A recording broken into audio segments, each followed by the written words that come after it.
Hinamak na manugang. Kabanata 911 kaagad pagkatapos noon, dalawang pangkat ng mga miyembro ng espesyal na puwersa na nakasuot ng itim na uniforme ng labanan ay mabilis na pumasok sa silid ng pagpupulong, pagkatapos ay inilagay nila ang kanilang mga kamay sa kanilang likuran at pumila ng maayos sa likod ni Alex Dixon. Agad na naging tense ang atmosphere sa buong meeting room. Ang grupo ng mga shareholders na nanggugulo kanina ay natulala lang sa kanilang nakita. Galit na sumigaw si Dixon, "Ian, Alex Dixon, ano ang ginagawa mo? Ito ay isang pagpupulong ng shareholder. Nagpatawag ka ng ganoong espesyal na puwersa upang banta ang mga shareholder. Kung kaya mo, dapat mo rin silang hanapin." Napatingin si Alex Dixon kay Dixon Ian ng pag-alit. Si Dixon Ian ay natahimik sa kanya, at ang kanyang mukha ay naging mapula. Ang isang pangkat ng espesyal na puwersa tulad ng Dragon Sky Group ay maaaring matagpuan ng ganoon. Kung walang espesyal na relasyon, hindi banggitin si Dixon Ian, kahit na personal na pumunta sa kanyang ama na si Dixon Yulong para imbitahan sila, hindi pa rin nila siya papansinin. Namula ang mukha ni Dixon Ian, at galit na galit siyang tumingin kay Alex Dixon. Alam na niya ngayon na nandito ang batang ito para pahirapan siya. Ang isang grupo ng mga shareholder ay hindi pa nakakita ng ganoong labanan. Ito ay isang shareholder meeting, ngunit maging ang mga espesyal na puwersa ay pinakilos, may mga helicopter na umiikot sa labas ng bintana. Si Alex Dixon naman ay umarte na parang walang nangyari, ngumiti siya sa mga tao at sinabing, "Dahil tahimik ang lahat, hayaan mo akong magsabi ng isang bagay." "Ano ba talaga ang gusto mong sabihin?" Galit na sinabi ni Dixon Ian, "Hayaan mong sabihin ko sa iyo. Kahit na magdala ka ng grupo ng mga espesyal na puwersa dito, ang pagmamay-ari ng kumpanya ng Chindian ay hindi nakasalalay sa iyo. Lahat ay ayon sa patakaran." "Sasabihin ko sa iyo ang mga patakaran," ngumiti si Alex Dixon ng may sarkastikong sinabi, "Lin Ian, hindi mo ba iniisip na itaboy ang asawa ko sa Chindian Company sa pamamagitan ng panunuhol sa mga shareholder at shares na mayroon ka? Hayaan mong sabihin ko sa iyo, itigil mo na ang pangarap mo." Natigilan si Dixon Ian, hindi niya inaasahan na ganoon pala ka-direct si Alex Dixon, kaya dumiretso siya sa punto. "Alex Dixon, makikita mo mismo kung sino ang sumusuporta kay Jane Liwas sa mga shareholders dito. So paano kung hindi mo siya sinusuportahan?" Malamig na ngumuso si Alex Dixon, "Including all the shares in your hands, it is only a mere 30%, a bunch of clowns, who can you control? Oh right, I remember there was a super major shareholder, I wonder kung sinuhulan mo siya o hindi." Habang nagsasalita siya, may bakas ng pangungutya sa mga mata niya. Pangit ang ekspresyon ni Dixon Ian. Hindi niya inaasahan na si Alex Dixon ay mag-iimbestiga ng maayos. Kasama ang kanyang sarili, ang mga pangunahing shareholder na kanyang nasuhulan, at isang grupo ng mga menor de edad na shareholder, ang kabuuang pagbabahagi ay umabot lamang sa 30%. At ang Chindian Company ay mayroon ding isa pang heavyweight major shareholder. Ito ang misteryosong pag-usbong ng Wanhai Group. Ang Wanhai ay minsang pumirma ng isang malaking order sa Chindian Company, at ito ay hindi group ng 5 bilyon.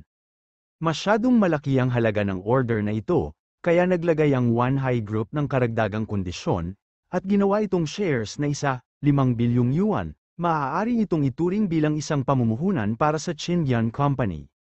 Pinaplano ni Dixon Ian na hanapin ang boss ng Wanhai Corporation para talakayin ng detalyado, gayunpaman, kahit paano niya sinubukan, hindi siya makikita ng kabilang partido. Nang maglaon, walang pagpipilian si Dixon Ian, bukod pa rito, matapos magpunta si Dixon Yulong sa lumang tirahan at makaranas ng pagkalugi mula kay Alex Dixon, alam din niya na walang pakialam ang Wanhai Group sa 5 bilyong puhunan, kaya itinapon niya ito at nagsagawa ng isang shareholder meeting. Nang banggitin ang Wanhai Corporation, marami sa mga shareholder na naruroon ang nataranta. Kung ikukumpara sa 5 bilyong puhunan ng Wanhai Corporation, ang halaga ng shares na mayroon sila ay wala. Sa oras na ito, ang pangunahing shareholder na tinatawag na Direktor Lee ay tumayo at sumangot ng masama. "Nagpadala kami ng magkasanib na sulat sa mga shareholder ng Wanhai Group, nakalista sa liham ang 13 krimen ng malubhang dereliction of duty ni Jane Liwas bilang presidente, naniniwala na ako sa hatol ng presidente ng One High Group, tiyak na gagawa sila ng matalinong desisyon. Malamig ding bumuntong hininga si Dixon Huaian. Alex Dixon, sa tingin mo ba ay isang charity ang One High Group? Siya ang nagudyok sa pinagsamang sulat na ipinadala ng mga shareholders. Nagdagdag din siya ng karagdagang kondisyon sa sulat, hanggat hindi tumutol ang One High Group, ipinangako niya na ang mga dibidendo na ibibigay niya sa One High Group sa hinaharap ay magiging doble sa kasalukuyang mga dibidendo. Maliban kung baliw ang boss ng One High Group, hindi siya tatutol sa ganitong uri ng paborableng kondisyon kung saan nahulog ang mga gintong brick mula sa langit. Isang grupo ng mga shareholder ang kinukutya siya. Anong biro? Paano malalaman ng isang talunan tulad ni Alex Dixon ang isang shareholder ng One High Group? Sa sandaling ito, casual na tumawag si Alex Dixon sa telepono at sinenyasan si Dixon Huaian na sumagot. Sino ang tumatawag? Malamig na tanong ni Dixon Huaian. Ngumiti si Alex Dixon, syempre One High Group yun, sino sa tingin mo? Hehe, I'm afraid you looking for a actor to impersonate you. Ngumisi si Dixon Huaian at kinuha ang telepono. Hindi siya naniwala, ang presidente ng One High Conglomerate, ilang beses na niyang binisita, ay hindi man lang makita, ay maaaring makitungo sa isang maliit na pritong tulad ni Alex Dixon. Kinuha ni Dixon Huaian ang telepono at pagkasabi niya ng hello, nagmula sa loob ang mayabang na boses ni Wang Lixio. Ikaw si Dixon Huaian. Bakit hindi ko alam ang tungkol sa shareholders meeting na ginanap sa Chindian Company ngayon? Nang marinig ang boses na ito, natigilan si Dixon Huaian. Alam ng lahat kahit na ang pagkakakilanlan ng boss ng One High Group ay misteryoso, si Wang Lixio ang ahente na kanyang itinalaga. Kaya naman, ang sinabi ni Wang Lixio ay kapareho ng isang imperial decree. Saglit na nag-alinlangan si Dixon Huaian at mabilis na ngumiti ng magalang. Hello, Boss Wang, ako ang magiging tagapagmana ni Dixon Huaian. Tiyak na nakita mo ang pinagsamang sulat ng mga shareholder, di ba?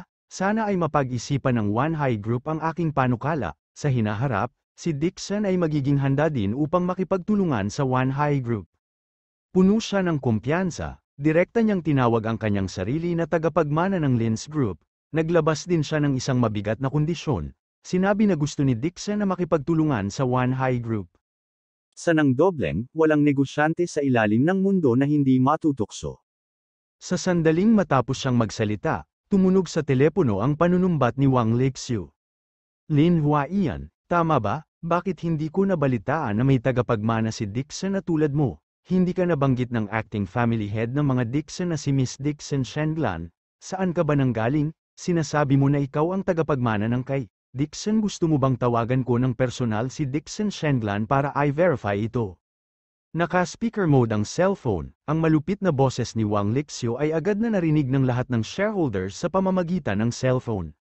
Kaagad, maraming shareholder ang nagsiwalat ng mga nagulat na ekspresyon at nagsimulang talakayin. Noon pa man ay tinatawag ni Dixon Huaian ang kanyang sarili bilang tagapagmana ng mga Dixon. Naniwala din sila dito, ngunit hindi nila inaasahan na ito ay peke. Ngayon ang sitwasyon ay komplikado. Galit din si Dixon Huaian, miyembro siya ng mga Dixon ngunit pinagalitan siya ni Wang Lixio ng ganito. Pinigilan niya ang kanyang galit at sinabing, Boss Wang, mangyaring huwag mo akong biro, isa nga akong disipulo ng pamilya Dixon.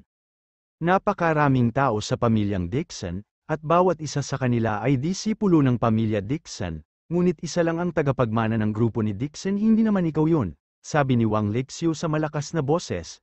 Kung mayroon kang lakas ng loob, tawagan si Dixon Shendlan ngayon din. Ang mukha ni Dixon Huaian ay mapula at ang kanyang mga mata ay nag-aapoy sa galit. Hinawakan niya ng mahigpit ang kanyang telepono gamit ang kanyang mga daliri at sanay maduraj niya ito kaagad.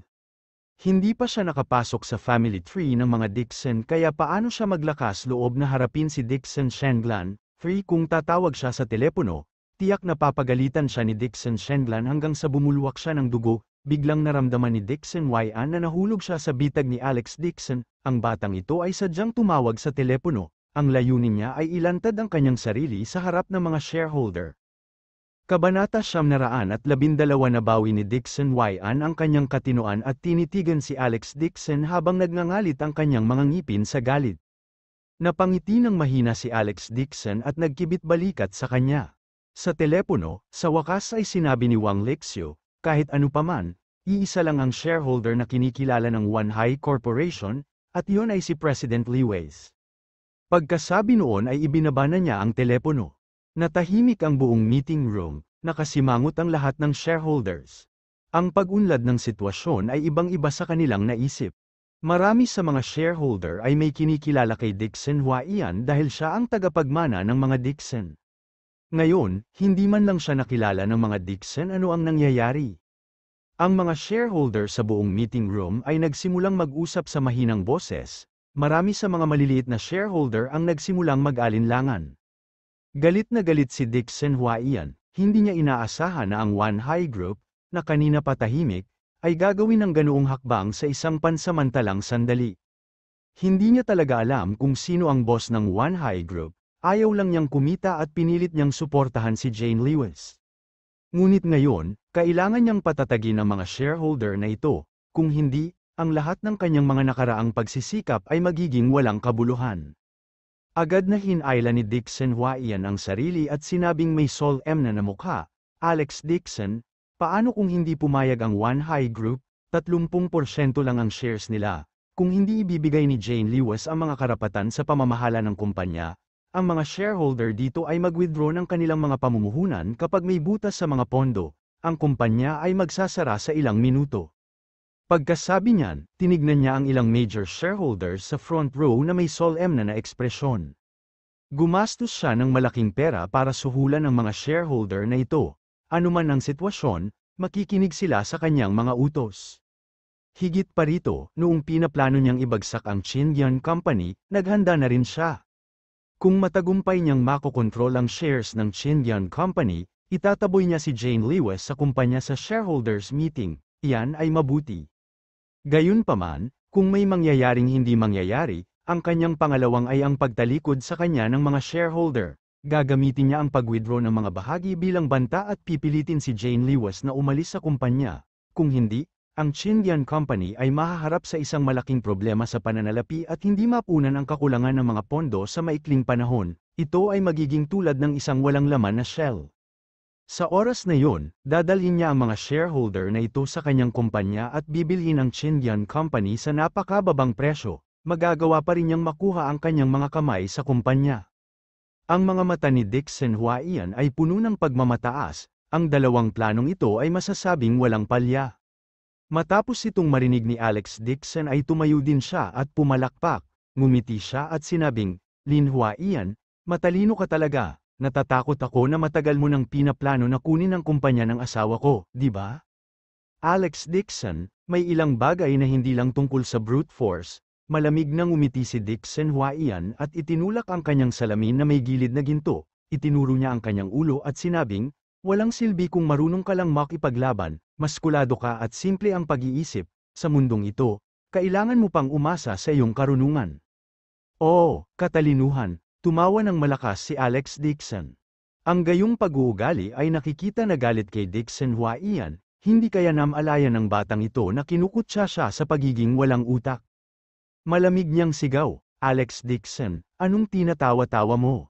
I am laughing at you, akala mo matalino ka, but you are actually an idiot. Alex Dixon snorted and spread his hands. Sa tingin mo ba ay maaari mo akong takutin sa pamamagitan ng pagpirma sa mga shareholder na ito ng isang kasunduan na bawiin ang kanilang mga bahagi? Pagkasabi noon ay kinawayan niya ang kanyang kamay at pinakuha ang kanyang mga nasasakupan na kumuha ng mga dokumento at isa-isang ipadala sa mga shareholders. Agad na nagkagulo ang mga shareholders sa conference table. Dahil ang dokumentong ipinadala ay talagang isang kasunduan sa pagbabalik. Natigilan si Dixon Huaiyan, pagkatapos ay sumigaw, Alex Dixon, anong ginagawa mo? Tinutulungan kita ha? Nagkibit-balikat si Alex Dixon. Hindi ba gusto mong bawiin ng shareholders ang shares nila para takutin ako? Tutulungan muna kita at hahayaan ang lahat na pumirma sa kasunduan. Sa tingin mo talaga hindi ako maglalakas loob, galit na sabi ni Dixon Huaiyan. Binigay ni Alex Dixon ang kanyang mga kamay at tinitigan siya sa bawat salita. Naiinis niyang sabi, you don't dare. Boom, agad na sumabog si Dixon Huaiyan. Ang batang ito ay talagang naglakas loob na tingnan siya ng masama. Akala ba niya ay vegetarian siya? Akala niya ba hindi siya naglakas loob na pumirma? Sa sandaling ito, si Direk Lee, nakakasalita pa lang, ay biglang hinampas ang mesa, tumayo siya at galit na sumigaw. Alex Dixon, huwag mong isipin na nagbibiro tayong lahat, sabihin ko sa'yo, hindi ako natatakot. Pagkasabi nito, kinuha ni Director Lee ang panulat at pinirmahan ang withdrawal agreement, malakas niyang hinampas ang dokumento sa mesa at sarkastikong sinabi, pagdating ng panahon, magsisisi ka, huwag kang lumuhad sa harapan ko at magmakaawa. Hindi siya naniwala, ang isang Alex Dixon ay maaaring magbanta sa napakaraming tao. Kung ang lahat ng shareholder ay mag-withdraw ng kanilang mga share, ang 30% shares sa kanilang mga kamay ay magiging sanhi ng Chindian Company na hindi bababa sa 1.5 bilyon. Tumawa ng masama si Director Lee at agad na tinawagan ng kanyang sekretarya, hiniling sa kanya na itapon ang shares ng Chindian Company at bawiin ang kanyang shares. Sa napakaikling panahon, ang 1.5 bilyong bahagi ng Chindian Company ay magiging sanhi ng pagkahulog ng kumpanya sa isang krisis, hindi lamang mabilis na bumagsak ang mga bahagi ng kumpanya, ngunit ang reputasyon ng kumpanya ay naapektuhan din ng husto. Sa pamumuno ni Director Lee, ang mga natitirang shareholder na nag-alangan pa ay kinuha din nila ang mga panulat at nilagdaan ang kanilang mga pangalan sa withdrawal agreement, kasabay nito, itinapon nila ang kanilang mga bahagi. Tuwang-tuwa si Dixon Huaiyan, lahat ng naroroon ay kanyang mga tao, ano ang isang Alex Dixon? Kahit na lumipat siya sa One High Group, anong kakayahan ang mayroon siya para makipaglaban sa kanya? Si Dixon Huaiyan ay matikas na kumuha ng panulat, pinirmahan ang kanyang pangalan sa kasunduan, at inihagis ito sa paanan ni Alex Dixon bilang pang-aalipusta. Alex Dixon, hintayin natin na magsara ang Chindian Company bukas. Pagdating ng oras, gusto kong makita kung sino ang maglalakas loob na makipagkumpitensya sa akin para sa pagbili. Lahat ng shareholders sa meeting room ay naglalaban para sa mga lagda. Noong una, nagdadalawang isip pa rin sila kung hindi ba sila maghiganti kay Dixon Huaiyan dahil hindi malaking kumpanya ang Chindian Company, ito ay lubhang kapaki-pakinabang sa mga shareholder, gayon din, ang pag-unlad ng kumpanya ay hindi masama, at mayroon itong maraming mga prospect. Pero ngayon, nagbago ang sitwasyon ay nakahilig kay Dixon Huaiyan. Kung susundan nila ulit si Alex Dixon, si kamatayan ang nililigawan nila. Makalipas ang kalahating oras, maliban sa ilang maliliit na shareholder na nagpumilit na pumirma, karamihan sa iba pang shareholder ay pumirma at nag-withdraw ng kanilang pamumuhunan. Si Dixon Huaiyan ay may kampante na ekspresyon at mabangis na sinabi, Alex Dixon, tingnan natin kung paano ka pa makakatalo, iniisip ko kung ano ang magiging reaksyon ng iyong asawa kapag nalaman niyang sinira mo ang Chindian Company na itinatag niya gamit ang iyong sariling mga kamay. Nang matapos siyang magsalita ay biglang may kumatok sa labas ng pinto. Inalalayan si Jane Lewis ni Helena habang papasok sa meeting room na mapatla ang mukha. Kumunat ang noo ni Alex Dixon at agad na pumunta sa harapan, Wife, bakit ka nandito? Di ba sabi ko sa'yo manatili ka sa bahay? Kamusta ang kumpanya ngayon? Walang oras na sumagot si Jane Lewis. Hinawakan niya ang braso ni Alex Dixon at labis na nag-aalala. Tumawa si Dixon Huaiyan at pagmamalaki. Alex Dixon, hindi mo kailangang magtanong. Hiniling ko sa aking sekretarya na tawagan si Jane Lewis. Napakalaking bagay ang nangyari sa kumpanya. Paanong wala si President Lewis? 3. Lin Huaiyan, biglang lumingon si Alex Dixon at tumingin sa kanya. Itong Cobra, palihim itong nagpapadala ng taong tumawag sa asawa nito. Ang dahilan kung bakit niya tinawag ang kanyang asawa dito ay halatang itapon ang bagay sa kaguluhan. Nakita ni Helena ang napakaraming tao sa meeting room at natarante rin. Nagmamadali siyang tumalon at nagtanong, Alex Dixon, kumusta na ang kumpanya?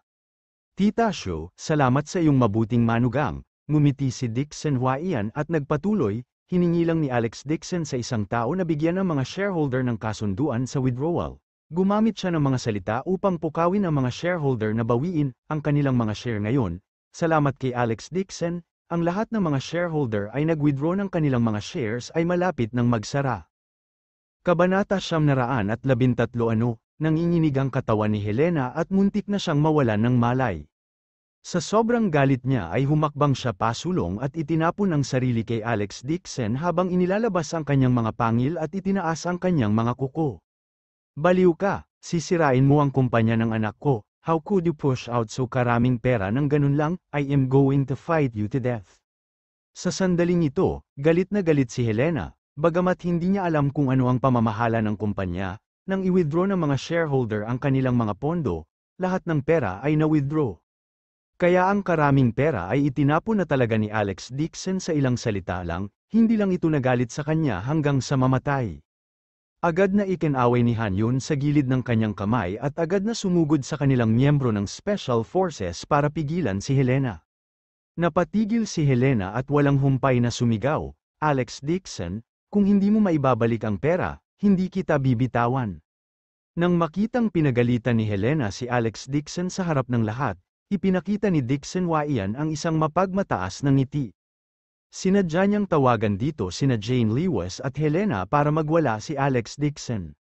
Nagulat din si Jane Lewis sa kanyang puso, ngunit naunawaan niya na hindi ito magagawa ni Alex Dixon ang walang dahilan. Lumingon siya at nakasimangot na tanong, Hubby, you must have your own reasons for doing this, right? Nag-isip sandali si Alex Dixon at magsasalita na sana. Biglang ngumiti si Dixon Huaiyan at sinabing, Jane Lewis, ano kaya ang dahilan niya? Ito ay dahil siya ang iyong manugang sa mahabang panahon. Siya ay palaging hindi nakakataas ng ulo, kaya hindi gusto mo siyang sugpuin sa lalong madaling panahon ang tunay, na mukha ni Alex Dixon naniniwala pa rin sa kanya. Ang bawat isa sa mga salitang ito ay isang provokasyon. Napabuntong hininga din si Jane Lewis, magkasalubong ang mga kilay. Lalong nagalit si Helena nang marinig ito at pinagalitan, Fine, I knew that you trash have bad intentions, you want to take the opportunity to take revenge on our family. Madilim ang mukha ni Alex Dixon, tiningnan niya si Hanyun. Hindi niya inaasahan na ganito kawalanjiya si Dixon Huaiyan, sinubukan pa niyang maghasik ng alitan sa pagitan nila ng kanyang asawa. Agad na sumugod si Hanyun kasama ang mga tao at gumamit ng basahan para mahigpit na harangan ang bibig ni Helena, direkta niya itong hinayla palabas ng meeting room. Nang makitang hinihila ang buhok ni Helena, may gustong sabihin si Jane Lewis ngunit hindi tumigil sa huli. Ito ang sandali ng krisis sa kaligtasan ng kumpanya at hindi niya hinayaang guluhin ni Helena ang sitwasyon. Ngumiti si Dixon Huaiyan at sinabing, paano ito, Jane Lewis? Isipin mo ang sinabi ko, si Alex Dixon ay nagsisinungaling sa iyo ng napakatagal, hindi siya mabuting tao, hayaan mong sabihin ko sa iyo ang totoo, siya ang maalamat na third young master of Lins, hindi mo alam, di ba? Nang humina ang boses niya, nagulat ang mga tao sa meeting room. Natakot ang lahat ng shareholders at tumingala kay Alex Dixon. Ano ang nangyayari? Ang nasa harap nila ay si third young master mula sa Lins Corporation. Siya ang tagapagmana ng Lins Corporation. Gaano karaming tao ang gustong magpabor sa kanya? Kaagad, ang kanilang mga shareholder ay nasa sabik at natuwa kay Alex Dixon. Natigilan din si Director Lee at nauutal na tanong, ano, Dixon Young Master Dixon, hindi mo ba sinabi na ikaw ang tagapagmana ng Dixon family, bakit Alex Dixon na ngayon? Kung si Alex Dixon talaga ay third young master, hindi ba siya nagdusa ng malaking kawalan? Maraming shareholders din ang nagpahayag ng gulat na mga ekspresyon habang sila ay nakita ng maayos kay Alex Dixon. Lahat sila ay nalinlang ni Dixon Huaiyan, akala nila siya ang tagapagmana ni Dixon pero hindi nila akalain na si Alex Dixon pala yun. Tumingin si Dixon Huaiyan kay Alex Dixon na may malamig na ngiti, ngayong naibunyag na niya ang pagkakakilanlan ni Alex Dixon, hindi niya makontrol ang mga shareholder na ito. Anyway, pinirmahan na ng mga shareholder na ito ang withdrawal agreement at itinapon pa nila ang shares ng Chingyang Company, imposibleng mamuhunan pa. Naabot na niya ang kanyang layunin, kaya bakit niya pakialam ang buhay ng mga taong ito? Agad na namula ang mukha ni Director Lee, at bumagsak siya sa kanyang upuan na puno ng panghihinayang. Nagsisi siya, hindi siya dapat naniwala kay Dixon Huaiyan. Inisip niya talaga na si Dixon Huaiyan ang tagapagmana ng mga Dixon kaya naman nakita niya si Dixon Huaiyan. Hindi niya akalain na ang tunay na tagapagmana ng Lins Corporation na ginamit niya ng buong lakas para paboran ay si Alex Dixon. Agad na napagtanto ng mga shareholder sa meeting room na lahat sila ay labis na nagalit matapos na lokohin ni Dixon Huaiyan. May mga shareholder pa na nakahiga sa mesa, umiiyak at umiiyak. Nagpumiglas si Direk Lee na tumayo, at may nakakabigay puri ng ngiti, naglakad siya papunta kay Alex Dixon. Dixon, Young Master Dixon, ngayon lang ako nataranta at nakiusap kay Young Master Dixon na patawarin ako. Ay lahat tayo ay nahulog sa bitag ni Dixon Huaiyan. Ako? Mamumuhunan na ako, mag-i-invest agad ako ng ilang beses ang halaga ng pera sa kumpanya ng iyong asawa ay agad kong binili ang mga natapon. It's too late, tumawa ng malakas si Dixon Huaiyan. Noong nagbebenta kayo ng shares, inayos ko na po na may bibili ng shares. Ngayon, kailangan kong magpasalamat sa inyong lahat sa inyong kooperasyon. Bibilhin ko lahat ng shares sa inyong mga kamay. Pagdating ng panahon, I will be ang shareholder ng kumpanya ng Xinjiang. Bumalik sa katinoan si Direk Lee, sa sobrang galit niya ay nanginginig ang buong katawan niya. Lin Huaiyan, kasuklam-suklam ka, malamig na sumimangot si Dixon Huaiyan at sinabing parang walang nangyari. Ang mundo ng negosyo ay isang lugar ng panlilinlang sa isa't isa. Kayo ang mga hanggal, isa pa, kung ang isang maliit na amo na tulad ninyo ay ayaw ninyong gamitin, paano ko kasama mo? Anong biro? Kadalasan, ang mga nagtatrabaho kay Dixon ay mga malalaking boss na may bilyon-bilyong yuan o presidente mula sa isang multinational na grupo. Kung hindi dahil sa katunayan na si Direk Lee ay may net worth na daan-daang milyon, kung hindi dahil kay Alex Dixon, paano niya kayang bitawan ang kanyang katayuan at makihalubilo sa mga maliliit na amo na ito? Katumbas iyon ng pagkawala ng sarili niyang net worth. Nanginginig si Direk Lee at gustong maglakad papunta kay Alex Dixon habang nakangiti, ngunit pinigilan ito ng isang grupo ng mga miyembro ng Special Forces. Nanghina agad ang mga paa niya at bumagsak siya sa lupa, sa sobrang inis niya ay hindi siya makapagsalita. Tapos na, hindi naging madali para sa kanya na magkaroon ng pagkakataon na gumawa ng isang meteoric rise. Gayunpaman, ang kanyang kasakiman ay naging sanhi ng pagkawala ng lahat sa kanya. Kung alam niya na ang Xinjiang Company ay pag-aari ng asawa ni Young Master Dixon, kahit lumuhad siya sa lupa, sinubukan niyang pasayahin ang magiging asawa ng Lin's Corporation. Ang iba pang mga shareholder ay may parehong iniisip, at lahat sila ay labis na inis. Maraming shareholders ang labis na nanghinayang sa kanilang mga bituka ay naging berde, may ilang share pa nga na pinagsisisihan nila. Pinagalitan ng East University si Dixon Huaiyan at gusto siyang bugbugin. Sabihin mo sa kanila na magwala, malamig na saway ni Dixon Huaiyan, hindi na sila ang mga shareholder ng Xinjiang Company, naubos na ang halaga ng mga langgam na ito, hiling sa kanila na umalis dito para hindi sila maapektuhan, ang aking negosasyon.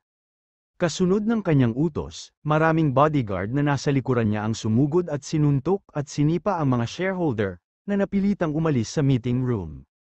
Agad na sumugod si Han Yun kasama ang kanyang mga tauhan upang pigilan sila at nakipag-away sa mga bodyguard ni Dixon Huaiyan. Sa kaguluhan, walang sinabi si Alex Dixon, mabigat ang kanyang kalooban. Talagang hindi niya inaasahan na ilalantad ni Dixon Huaiyan ang kanyang pagkakakilanlan bilang third young master ng Dixon family, wala siyang oras para sabihin ito sa kanyang asawa. Ngayong alam na ito ng kanyang asawa, hindi niya alam kung paano ito ipapaliwanag sa kanya. Tumingala si Alex Dixon at nakita si Jane Lewis na nakatingin sa kanya nang may pagkabigo. Sa mga mata niya, bukod sa disappointment, may lungkot at sakit din.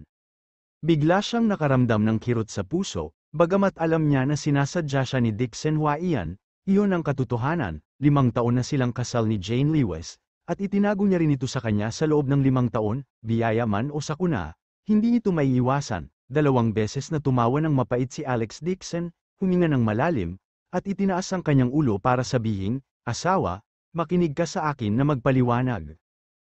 Kabanata 914 Lin Huaiyan, sa tingin mo ba magagalit ako sa iyo? Biglang naputol si Jane Lewis at itinaas ang kanyang ulo. Ang kanyang magagandang mata ay malamig na tumitig kay Dixon Huaiyan, 5 taon na akong kasama ng asawa ko, paanong hindi ko malalaman kung sino siya? Itinago niya ang kanyang pagkakakilanlan sa nakaraan. Kung siya ay third young master, dapat may dahilan siya, ikaw naman, hindi, gusto mo lang, bilhin, ang kumpanya ko. Pero gusto mo ring magmahal ng hidwaan sa pagitan namin ng asawa ko. Nang matapos siyang magsalita, natigilan si Alex Dixon, Pagkatapos, bumangon ng matinding pasasalamat sa kanyang puso. Hindi niya inaasahan na pagkatapos ng 5 taon na pagsisinungaling niya sa asawa ay ganoon pa rin ang pagiging protective nito sa kanya.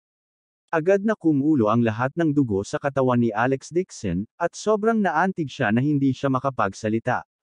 Ang karaniwang kalmadong ekspresyon ni Dixon Yan ay sobrang pangit sa sandaling ito. Maging ang kanyang karaniwang kilos ay hindi mapanatili. Isang malakas na alon ng paninibugho at puot ang sumambulat mula sa mga mag-aaral sa likod ng kanyang salamin. Talagang hindi niya inaasahan na maniniwala pa rin sa kanya ang asawa ni Alex Dixon sa mga ganitong pagkakataon. Ang Dixon na ito ay may perpektong timing. Itinalaga siya ng matandang master ni Dixon bilang tagapagmana ni Dixon at si Dixon Shendlan ay nasa panig din ni Alex Dixon. Ngayon, kahit na magsinungaling siya sa kanyang asawa, maniniwala pa rin si Jane Lewis kay Alex Dixon.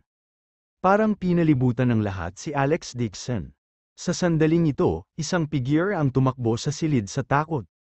Leo, President Lewis, grabe, bumagsak ang shares ng Green Cloud Corporation, maraming spammer online na nagsasabing malapit ng magsara ang Chindian Company, marami ring kliyente na tumatawag para kanselahin ang order. Maging ang mga kliyente na pumirma sa kontrata ay dapat napilitin na sirain ang kontrata. Nataranta ang mga executive ng kumpanya. Ito ay talagang isang problema na hindi pa nalutas, isa pang problema ang lumitaw. Ngayon ang kritikal na sandali para sa mga shareholder na bawiin ang kanilang pamumuhunan, sinamantala ni Dixon Yan ang pagkakataong bumili ng shares at sinubukang monopolyohin ang Chindian Company, hindi pa naresolba ang paggamit nito. Ngunit may naganap na balita talaga. Sa kritikal na sandali na ito, sa parehong panloob at panlabas na mga problemang lumitaw, ang Chindian Company ay talagang natapos. The matter of the shareholders meeting, bakit ang bilis kumalat ng balita? Bahagyang nagbago ang ekspresyon ni Jane Lewis at bumili ng tibok ng kanyang puso. Bakit dumating ang media? Sino ba talaga ang nag-inform sa kanila?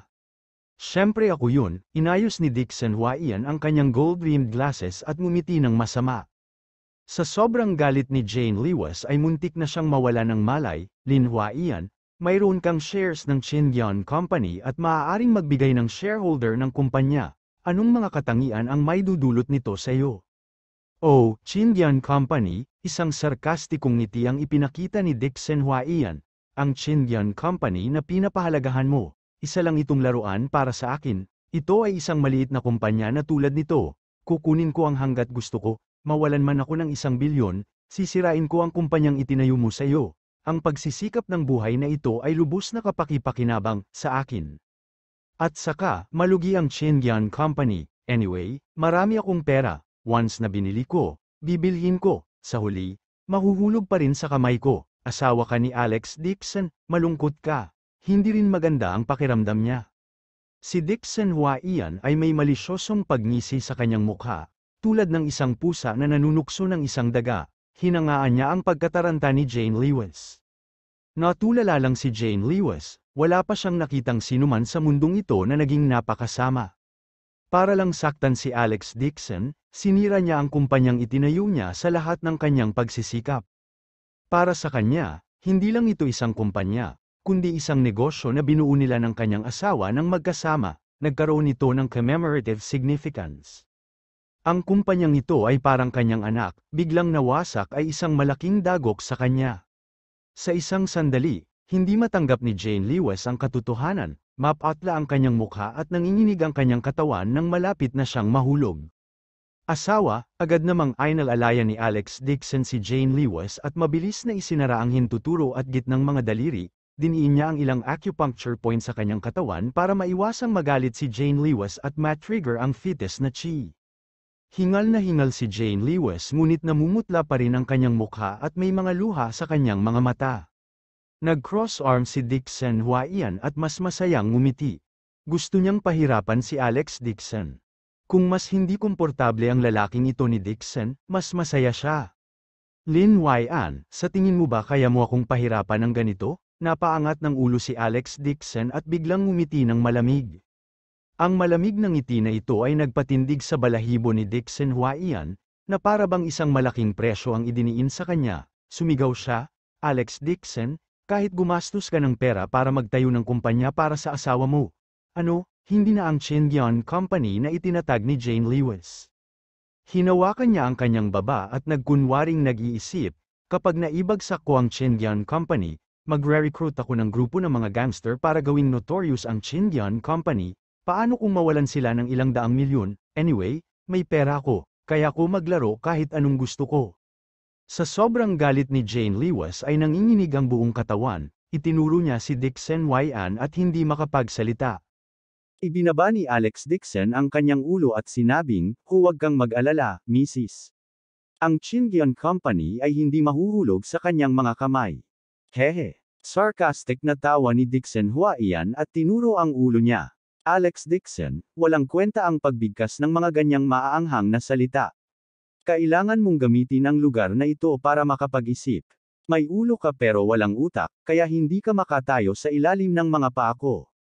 Ganun ba? Napangiti din ng mahina si Alex Dixon, then you better make a phone call and ask, see if your people really bought shares.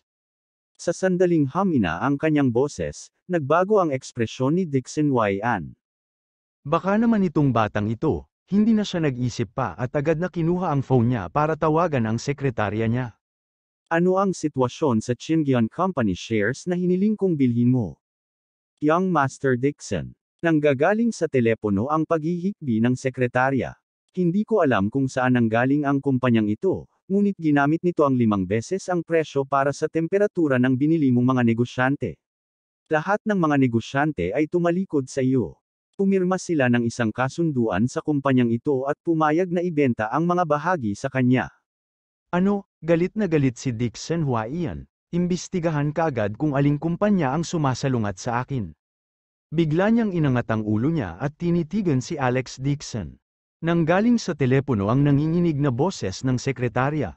Ang pangalan ng kumpanyang ito ay One High Group. Sa isang iglap, natigilan si Dixon Yan. Tinitigan niya ang mga mata ni Alex Dixon at nakalimutan pa niyang kumurap. Umiinit ang kanyang ulo, ano ang nangyayari? Ano ang ginagawa ng One High Group pagkatapos maglibot sa napakalaking bilog? Biglang parang bumalik sa katinoan si Dixon Yan, nanlalaki ang mata niya sa likod ng lens habang nakatitig kay Alex Dixon, ilang salita ang lumabas sa pagitan ng kanyang mga ngipin. Alex Dixon, baka ikaw? Sa sandaling ito, si Wang Lexio ay nagdala ng ilang katulong at naglakad papasok ng may malalaking hakbang mula sa pinto ng conference room. Sa sandaling lumitaw siya, ang mga shareholder sa meeting room ay nabigla. Hindi ba ito si Wang Lexio, ang general manager ng One High Corporation, na mas mababa sa isang tao at higit sa 10,000 tao? Gusto ng amo ng Yan Capital na pabor sa kanya. Bakit lilito dito ang isang walang katulad na marangal na tao? Nandito kaya siya para hanapin si Dixon Yan? Natigilan din si Dixon Yan. Agad niyang inayos ang kanyang suit at magalang ng ngiti. Boss Wang, hinahanap mo ako. Tama, ang kumpanya mo ang bumili ng shares ng Chingyun Company. Nandito ka ba para pag-usapan ang isang partnership sa akin? Habang nagsasalita siya, nagkusa si Dixon Yan na iabot ang kanyang kamay. Kabanata 915 Gayunpaman, sa ilalim ng nagbabantay sa mga mata ng karamihan, hindi siya pinansin ni Wang Lexio at lumakad kay Dixon Yan. Lumapit siya kay Alex Dixon at binigyan siya ng 90 degree na bow. Boss Dixon, nabili na lahat ng stocks na in-order mo. Oh, bahagyang tuma-NGO si Alex Dixon at sinabing, nagawa mong mabuti, maaari kang bumalik at magpahinga ng ilang araw para makapagpahinga. Oh, magalang na itinuwid ni Wang Lexio ang kanyang likod at lumabas ng meeting room na nakayuko. Natahimik ang buong meeting room, ang mga mata ng lahat ay nakikipagkwentuhan kay Alex Dixon, isa lang ang nasa isip nila. Bumalik din sa katinoan si Jane Lewis at napasigaw sa gulat. Hobby, maaaring ang presidente ng One High Group ay, si asawa, pasensya na, naglakad si Alex Dixon sa harapan niya at ibinaba ang ulo para humingi ng tawad. Ako ang presidente ng One High Group, noon pa man ay gusto kong humanap ng pagkakataon para sabihin sa iyo ang tungkol dito. Matagal ko na itong itinatago sa iyo, kasalanan ko ito, I'm really sorry. Natigilan si Jane Lewis at nablangko ang isip. Ang shock na natanggap niya ngayon ay sobrang sobra, halos hindi niya ito matuno. Sa tabi niya, tila nakatanggap ng suntok sa ulo si Dixon Huaiyan, nakatulala siyang tumingin kay Alex Dixon at hindi na makapag-isip.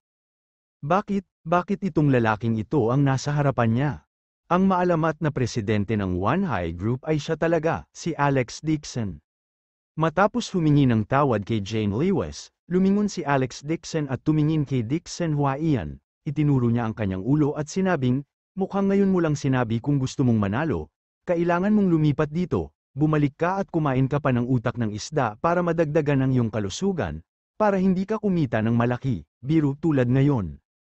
Ikaw, tumingala si Dixon Huaiyan, biglang parang nabaliw, sinigawan niya si Alex Dixon, bakit ikaw na naman? So paano kung ako yun? Nagkibit balikat si Alex Dixon sa pangungutya, sa tingin mo ba napakatalino mo?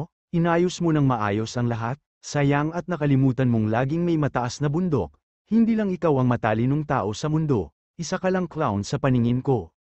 Sa sandaling ito, si Direk Lee, na nakahandusay sa lupa, ay biglang bumalik sa kanyang katinoan at sinampal ng malakas ang sarili. Diyos ko, ilang pagkakataon ang pinalampas niya para kumita ng kayamanan.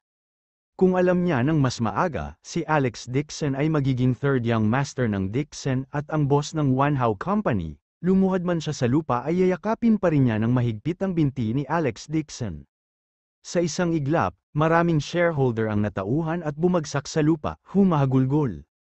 Kaya lang, sunod-sunod na pinalampas ang mga pagkakataong kumita ng kayamanan. Lin Huaiyan, naging dahilan mo na itapon ko ang shares ng Qingyan Company at pinayaman ako, isa kang basura, galit na galit si Director Lee kaya nanginginig siya, sinimulan niyang pag-alitan si Dixon Huaiyan. Ang isang basurang tulad mo ay karapat-dapat na magmana ng Dixon family, sa tingin mo ba ay matalino ka? Ang paghahambing sa iyo sa third young master ng Dixon family ay parang pagkukumpara ng utak ng baboy sa utak ng baboy. Agad na sinimulan ng lahat ng shareholders sa meeting room na pinag-uusapan si Dixon Huaiyan.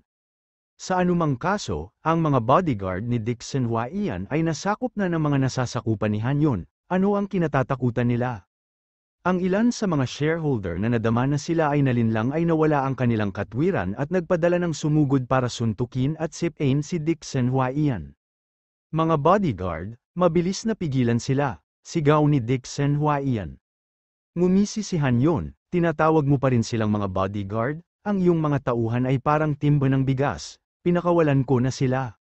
Itinaas ni Dixon Huaiyan ang kanyang ulo at sumulyap sa kanila, laking gulat niya kaya pawis na pawis siya. Ang 20+ elite bodyguards na dinala niya ay pawang nakahandusay sa lupa na parang mga patay na aso, sila ay binugbog ng itim at asul. Tinapakan ni Hanyon ang ulo ng isa sa mga bodyguard at nagbuga ng usok sa panghahamak, isang bungkos ng basura, hindi pa ito sapat para painitin ako. Ang ekspresyon ni Dixon Huaiyan ay lubhang nagbago, wala na siyang bodyguards, nang makita ang galit na mga shareholders na sumugod, natakot siya kaya dali-dali niyang iwinagayway ang kanyang kamay, makinig ka sa akin, kahit hindi ako tagapagmana ng Dixon family, ang tatay ko ang panganay na anak ng Dixon family. Ang mga personal asset ko ay hindi 10 bilyon. Oo, dama po sa kanyang mukha ang matandang suntok ni Director Lee. Kung maniniwala pa ako sa iyo, magiging tanga ako. Sumigaw si Dixon Huaiyan at nahulog ang kanyang salamin sa lupa.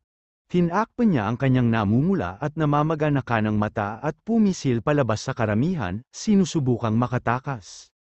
Gayunpaman, sa sandaling iyon ay sumugod siya sa gate. Agad siyang hinarang ng isang figura na parang bakal. Isara ang pinto at bitawan ng aso, malamig na sigaw ni Hanyon at sinipa si Dixon Huaiyan, dahilan para mapabalik siya at bumalik sa meeting room. Sigaw ng galit na mga shareholder, galit na galit ang mga tao. Lahat, atakihin, patayin ang sinungaling na ito. Pinalibutan ng mga tao si Dixon Huaiyan, at nagsimula silang magsuntok at magsipa sa isa't isa sa sakit. Ang galit ng mga shareholder ay hindi lamang dahil nawalan sila ng pagkakataong kumita ng kayamanan, kundi dahil din sa panlilinlang ni Dixon Huaiyan. Gaano man kaliit ang kanilang kumpanya, sila pa rin ang amo, nakakahiya lang ang lokohin ni Dixon Huaiyan. Nagkibit balikat si Alex Dixon at sinabi kay Hanyon, nag-hire ba si Dixon Huaiyan ng reporter? Oo, Sabi ni Han Yun, gumastos siya ng pera para kumuha ng maraming reporter, gusto niyang hayaang kumalat ang paggamit tungkol sa pagkuha ng Chingyun Company, siya rin ang naninirang puri sa Water Army ng Chingyun Company. Perpekto yun, ngumiti si Alex Dixon at sinabing, dahil gumastos siya ng pera para kumuha ng mga mamamahayag, hayaan ang mga taong ito na lumapit at magulat tungkol sa balitang niloloko ni Dixon Huaiyan ang mga shareholder at binugbog, naniniwala ako na ito ay talagang isang matimbang na balita. Boss, ang bilis talagang gumana ng utak mo, galing, inilabas ni Han Yun ang kanyang hinlalaki sa paghanga at agad na nagpadala ng mga tao upang maghanap ng mga reporter. Sinamantala ang puwang na ito, sumimangot si Jane Lewis at seryosong sinabi kay Alex Dixon. Ilang bagay ba ang kailangan mong itago sa akin?